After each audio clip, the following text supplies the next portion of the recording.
placked in the face, stuck everything that's on my brain that is distracting in life, and focus on something at hand where you get immediate feedback. Either it doesn't work or it works, and it happened to work.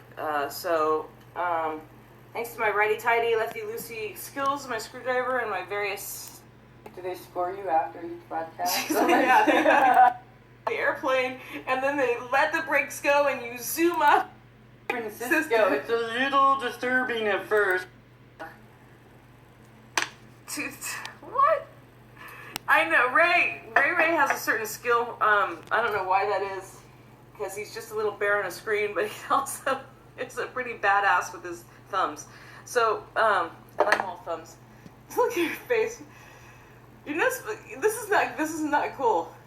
It's like he's I know. Anyway, so then we went across the Bay Bridge, and so we go across the Bay Bridge, and we stopped at Treasure Island. I took her down. She's always wanted to stop and never had the guts to stop because you have to make this really hairy on-ramp to the, when you get back on the island, there's no merge lane. You're at a dead stop. They're coming at 70 miles an hour on the bridge because they're speeding 20 miles over the limit, and you have to go like you're launching out of John Wayne Airport in LA where you take off from the runway, and they have to like crank the engines because of the sound requirements.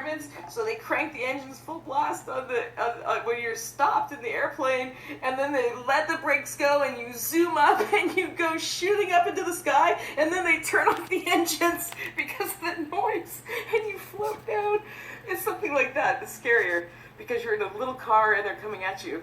But anyway, we did that. I told her, hold on to your ass, this is going to be scary.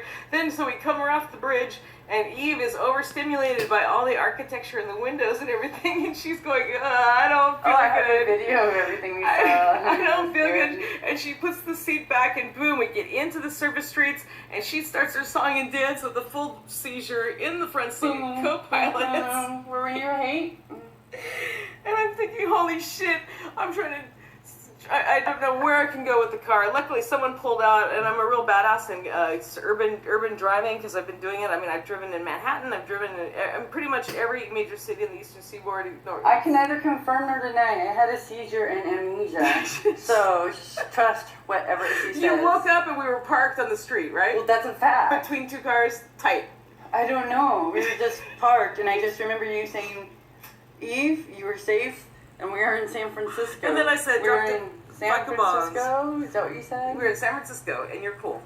And yeah. Then, because, you know, when you come up and you don't remember anything, you're thinking... No, she does remember the trip, but she remembers... When she has a seizure, she blanks out a little bit right before the seizure, and then to the point where she wakes up. And is disoriented when she comes out of it, but then she remembers... So when you expect your apartment and you see fucking San Francisco, it's a little disturbing at first, because you're on a fucking hill and you're thinking... Am I hallucinating? Because, you know, I have mental illness, and this is possible. So it's very helpful when you say, Eve, you are here. You're here. You gotta orient her so she doesn't panic and, like, clock you. So we ended up not going to the Legion of Honor Museum to go see a new exhibit that's there. No, we took a fucking nap. We went to Gold. We drove 3 hours